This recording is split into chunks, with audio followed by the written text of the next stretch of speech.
নমস্কার। পশ্চিমবঙ্গের পশ্চিম মেদিনীপুর থেকে আপনাদের সকলকে জানাই স্বাগত। আশা করি আপনারা সকলেই খুব ভালো আছেন, আমিও খুব ভালো আছি। এগুলো হচ্ছে রমা কলাই। এগুলোকে আমি ভিজিয়ে রেখেছি, প্রায় 3 ঘন্টা হয়ে গেছে। তো আজকে রমা কলাইয়ের ঘুগনি তৈরি করে আপনাদেরকে দেখাবো। এই ঘুগনি খেতে খুব সুস্বাদু হয়। তো আশা করি এই ভিডিওটা আপনারা শেষ পর্যন্ত দেখবেন আর আপনাদের খুব ভালো লাগবে। তো শেষ পর্যন্ত ভিডিওটা দেখবেন। যদি স্কিপ করে বেরিয়ে যান, ছোটোখাটো যে টিপসগুলো আছে সেগুলো আপনারা মিস করে গেলে হয়তো ঠিক সেই সেম টু সেম রান্না হবে না। সেই কারণেই আপনাদেরকে বলছি আপনারা শেষ পর্যন্ত ভিডিওটা দেখবেন আর সাথে থাকুন। প্লিজ লাইক, সাবস্ক্রাইব আর শেয়ার করে দিন। আমি আজকে যে রান্নাটা আপনাদের দেখাবো সেটা হচ্ছে বরবটি দানা বা বরবটি শুঁটি, এটা আমরা বলে থাকি। তো কে কী নামে ডাকেন অবশ্যই আমাকে একটু কমেন্ট করে জানাবেন, হয়তো আমার ভুল হচ্ছে কিনা। তো আজকে আমি ওটার মধ্যে মশলা দেবো, একটা টমেটো, 1/2 ইঞ্চি আদা, আর এই লঙ্কাগুলো ঝাল নেই, আমি 4টে কাঁচা লঙ্কা দিয়েছি। আপনারা ঝাল খেতে হলে বেশি লঙ্কা ঝাল লঙ্কা দেবেন বা শুকনো লঙ্কা দিয়েও করতে পারেন। আমরা বেশি কাঁচা লঙ্কা খাই বলে কাঁচা লঙ্কার ব্যবহার করেছি। তো শুকনো লঙ্কাও আপনারা দিতে পারেন। তো এটা দিয়ে আমি এখন মশলাটা বেটে নেব দেবেন। আবার এটা নিরামিষও করতে পারেন চাইলে আপনারা। তো আমি আজকে আমিষ করছি, নিরামিষ করিনি।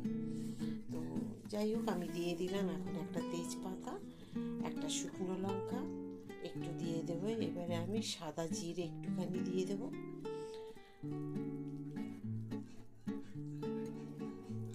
পেঁয়াজ কেটে আমি ধুয়ে রেখেছি, একদম পাতলা করে পেঁয়াজগুলো কাটবেন। ব্যাস দিয়ে দিলাম তেলে।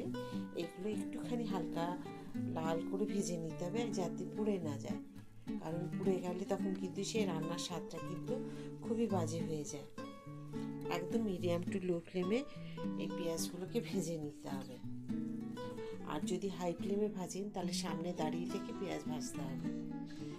একটু দিয়ে দিলাম কারিয়া পাতা। তো কারিয়া পাতাগুলো আমার যে ছিল রেখেছিলাম বাড়িতে, একটু শুকিয়ে গেছে। তো যাই হোক, আমি জলে একটু ভিজিয়ে রাখার পরে ধুয়ে দিয়ে দিলাম। কারিয়া পাতাটা দেবেন, কারিয়া পাতাটা দিলে এই রান্নাটার মধ্যে একটা আলাদা স্বাদ বা গন্ধ নিয়ে আসে। তো যদি থাকে ভালো, যদি না থাকে তো দেবেন না। তো আমি যে মশলাটা বেটে রেখেছিলাম তার মধ্যে কাশ্মীরি লঙ্কার গুঁড়ো, হলুদ গুঁড়ো, জিরে, ধনে, এগুলো প্রতিদিন আমরা রান্নাতে সব রান্নার মধ্যে প্রায় আমাদের লাগে। তো সেই মশলাটা দিয়ে দিলাম। দিয়ে এখন এটাকে মিডিয়াম আঁচে আমি এটাকে কষিয়ে নেব। দিয়ে দিলাম চিনি একটু পরিমাণ মতো। তো এটাকে ভালো করে কষিয়ে নিতে হবে এখন।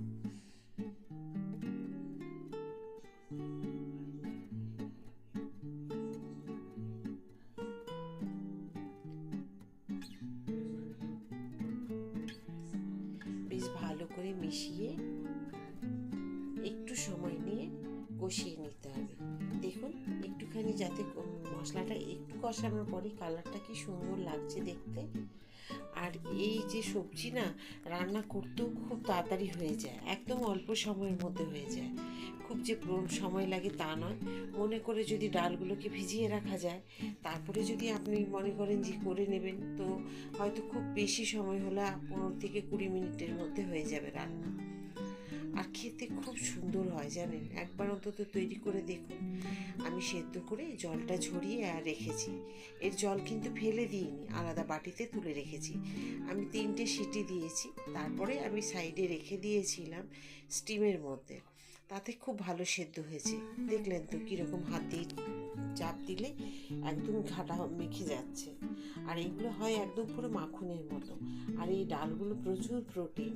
এগুলো বাচ্চাদেরকেও যদি কোনো রকমভাবে বাচ্চাদেরকে একটু রুটি তরকারির সাথে খাওয়াতে পারে, এতে প্রচুর ভিটামিন আছে। খুব ভালো শরীরের জন্য এগুলো খাওয়া।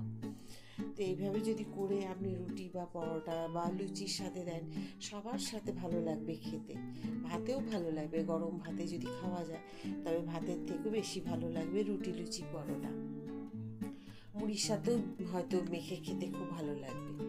তো আমি এভাবে দেখুন একটু সময় নিয়ে হাতে তারপরে কষিয়ে নিচ্ছি। আর এই যে বরবটির যে জলটা ছিল সে সেদ্ধ করা, ওটা ফেলে দিইনি, কারণ বরবটি ধুয়ে তো ভালো করে সেদ্ধ করেছি, সে কারণে জলটা আছে, ওটা এমনিই গরম তার জন্য। আর যদি জল না থাকে তাহলে উষ্ণ গরম জল অবশ্যই কিন্তু ব্যবহার করবেন, এতে একদমই ঠান্ডা জল দেবেন না।